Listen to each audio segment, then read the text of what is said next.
আসসালামু আলাইকুম। আজকে আমাদের রোগী সিনথিয়া সিনথিয়া এসছে আজকে একটা সমস্যা নিয়ে, বেশ ভালোই জটিল সমস্যা। তার আগে একটু ফলো আপ দেখাইনি। আর সিনথিয়া আমার কাছে চর্মরোগের ওষুধ খাচ্ছিল আল্লাহর রহমতে। সেই সমস্ত বিভিন্ন রকমের বেশ অনেক দিন ধরে চিকিৎসা করছি লক্ষণ ভিত্তিক দিয়ে। এখন চর্মরোগটা কিছুটা কন্ট্রোলে আছে অনেকটা। তার মধ্যে হঠাৎ করেই ওর বয়স কত? 12 বছর বয়স। ওর হচ্ছে মাসিক স্রাব, যেটা মেনস্ট্রুয়েশন, ওটাই 1 মাসে 2 বার করে হচ্ছিল। গায়ে একেবারে রক্ত কম, একেবারে রক্ত স্বল্পতা। চোখটা টেনে দেখলাম একেবারে সাদা। এখন চোখের মানে রক্ত একেবারে কম, দেখি চোখটা, হ্যাঁ এই যে একেবারে সাদা, একদম সাদা, একদম রক্তের স্বল্পতা। 1 মাসে 2 বার করে ব্লাড ভেঙেছে। একে আমি ন্যাট্রামিউর লক্ষণ ভিত্তিক ন্যাট্রামিউর দিয়েছিলাম আল্লাহর রহমতে। সেটা ঠিক হয়ে গেছে? বলো তুমি, জোরে বলো একটু। গিয়েছিল। এখন আর 1 মাসে 2 বার হচ্ছে না? হ্যাঁ, তাহলে এই 1 মাসে যে 2 বার করে ব্লাড দেখা দিচ্ছিল মাসিক স্রাব, সেটা এখন আর হচ্ছে না। ন্যাট্রামিউর 200 খেয়ে একটা বেশ সুন্দর একটা স্থায়ীভাবে একটা সমাধান এসে গেছে। আজকে এসছে বেশ জটিল অনেক সমস্যা নিয়ে। ওর মা বলছে যে মেয়েটা কিচ্ছু খাচ্ছে না, দিন দিন শুকিয়ে যাচ্ছে। ওর দোকানের খাবারের প্রতি একটা আসক্তি আছে, ভাত খেতে চায় না, তরি তরকারি খেতে চায় না, হ্যাঁ পুষ্টিকর খাবার দাবার এগুলো খেতে চায় না।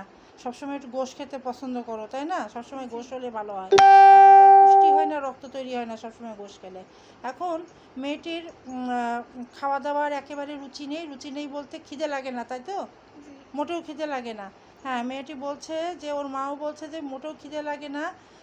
ওর বলছে খিদে যখন লাগে সামান্য 2-4 গাল খাওয়ার পরে মনে হয় যেন পেট ভরে গেছে, তাই তো? তাই বললে? হ্যাঁ জি।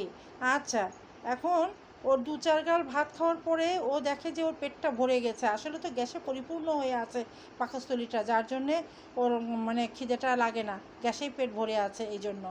আর তার সাথে তুমি গরম খাবার খেতে পছন্দ করো, মানে মুনসুলো গরম ভাত টাত খেতে পছন্দ করো, পান্তা ভাত টাত খেতে একদম পছন্দ করো না, তাই না? হ্যাঁ। আচ্ছা, তার মানে গরম খাবারের প্রতি একটা ভালো আসক্তি আছে। পেটের মধ্যে একটা সবসময় একটা গ্যাস হয়। হ্যাঁ, একটু হয়। আচ্ছা, গ্যাস হয়, পায়খানা হয়, তুমি বললে কাদা কাদা, তাই না? পায়খানা জিজ্ঞেস করলাম কোষ্ঠবদ্ধতা আছে কি না, বলো না কোষ্ঠবদ্ধতা নেই, কিন্তু স্বাভাবিকও না পায়খানা সবসময় যেন একটা কাদা কাদা মতো, হ্যাঁ নরম নরম কাদা কাদা পায়খানা। তার মানে ওর একটু লিভার পাকস্থলীর গণ্ডগোল আছে, হজমের ব্যাঘাত আছে এবং বিভিন্ন সমস্যা আছে বলেই সবসময় ওর কাদা কাদা পায়খানাটা হয়। হ্যাঁ, এটা একটা সমস্যা, ভিজভিজে একটা ব্যথা সবসময় পেটে মাঝে মাঝে করে। তার সাথে ওর একটু খিদে লাগলে একটা তোমার সমস্যা হয় পেটে, পেট ভরে যদি ভাত টাত খাও কষ্ট হয়, মানে অল্পতেই পেট ভরে যায় কিন্তু একটা কষ্ট হয়। তুমি বললে একটা দম লাগা মতো হয়, একটা শ্বাসকষ্ট মতো হয় নড়াচড়া করলে, কাজকর্ম করলে, তাই না? আচ্ছা, তার সাথে তুমি বললে মানসিক লক্ষণ আছে। এই মেয়েটি যে অন্য কারুর উপদেশ শোনে না, মা হোক কোনো মুরব্বী মানুষ হোক, কেউ যদি উপদেশ দেয় তা ওর ভালো লাগে না, তাই তো বললে? হ্যাঁ, ভালো লাগে না। ওর নিজের যেটা মন চায় ও সেটাই করতে বেশি পছন্দ করে আর সেটাই করে। হ্যাঁ, আর মাঝে মাঝে চেষ্টা করে অন্যদের কথা শোনার জন্য, ও আমাকে বলল, কিন্তু ও পছন্দ করে ও নিজে যেটা বোঝে সেটা করার জন্য, আর সেটাই করে। তাহলে এটা হচ্ছে মানসিক লক্ষণ গেল। আর তার সাথে আরও আরও কী কী সমস্যার কথা তুমি বললে?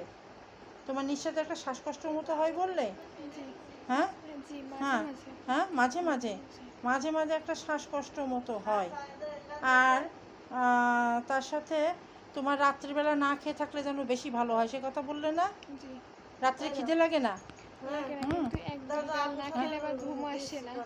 হ্যাঁ। আচ্ছা, তোমার ঘুমটা কি ভালো হয়? আচ্ছা আচ্ছা, এখন তোমার হচ্ছে কোনো স্বপ্ন দেখো তুমি? কোনো মরা টরা স্বপ্ন টপ্ন দেখো না তো মৃত মানুষের মারামারি কাটাকাটি? আচ্ছা, সেরকম একটা দেখা হয় না। আচ্ছা, ঠিক আছে, তো যতটুকু লক্ষণ পেলাম আমি মেয়েটিকে ওষুধ দিলাম লাইকোপোডিয়াম 1M। সূক্ষ্ম মাত্রায় একটি দানা ডিস্টিল ওয়াটার দিয়ে গুলে মেয়েটিকে দিলাম। আশা করি ওর যে সমস্ত সমস্যাগুলো আল্লাহর রহমতে আস্তে আস্তে সেগুলো ভালোর দিকে যাবে। ওর যে একটা লিভার পাকস্থলীর যেটা গণ্ডগোল আছে, যেরকম লাইকোপোডিয়ামের রুগী গরম ভাত খেতে পছন্দ করে, ওর ভিতরে সেটা আছে। লাইকো রুগীর একটা পেটে যদি সমস্যা থাকে, একটা কাদা কাদা যে যেমন কোষ্ঠবদ্ধতা আছে, আবার তার উল্টো দিকটাও আছে, যেমন স্বাভাবিক পায়খানা হয় না, সবসময় নরম নরম কাদা কাদা পায়খানা হয়, এটাও লাইকোপোডিয়ামে আছে। অল্প খাবার খেলে খিদে লাগে খুব, কিন্তু অল্প খাবার খেলে পেট ভরে যায়, এটাও লাইকোপোডিয়াম কভার করছে। তারপর একটা শ্বাসকষ্ট, নিঃশ্বাসে কষ্ট, চলাফেরায় কাজকর্মে, এটাও লাইকোপোডিয়ামে কাজ করে। পেটের মধ্যে একটা ভিজ ভিজ করে ব্যথা করা, হ্যাঁ, এর বিভিন্ন যতগুলো লক্ষণ বলল, আল্লাহর রহমতে এই সম্পূর্ণটুকু লাইকোপোডিয়ামের ভিতরেই আমি সব লক্ষণের সাথে মিল পাচ্ছি, যার জন্য আজকে ওষুধ দিলাম লাইকোপোডিয়াম 1M সূক্ষ্ম মাত্রায়, মাত্র একটি গ্লোবিউস ডোজ তৈরি করে দিলাম। বাকিটা প্লাসিবো ভিটামিন, বাকিটা আল্লাহ পাকের ইচ্ছা। ইনশাআল্লাহ পরবর্তীতে ফলো আপ দেখাবো। আর আশা করি এই ওষুধটা লাইকোপোডিয়ামে ওর যে গ্যাসটা কমে যেয়ে ওর একটা খিদের একটা খাওয়ার চাহিদা, এটা ফিরে আসবে। আর এর অনেক বছর বেশ একটু ছোট ছিল, তখন ওর একটু এই সমস্যাটা দেখা দিয়েছিল। আমি ওর খাতা ডায়েরি আমি চেক করলাম, সেটাতে ওর লাইকোপোডিয়াম দিয়েছিলাম, তো অনেক দিন ওর খাওয়া দাওয়া ভালো ছিল। হ্যাঁ, তা পরবর্তীতে আবার অনেক দিন আসেনি মাঝে, যা হোক এখন নতুন করে আবার এই সমস্যাগুলো হচ্ছে। আশা করি এতে ওর খাওয়ার চাহিদা বা খিদে এটাও ফিরে আসবে। খাওয়া দাওয়া করলে ওর গায়ে রক্ত আসবে, বা পুষ্টি যে হীনতাটা হয়ে গেছে, গায়ে কোনো বল নেই, সেগুলো আস্তে আস্তে ফিরে আসবে ইনশাআল্লাহ। আজকে এই পর্যন্ত, আল্লাহ হাফেজ।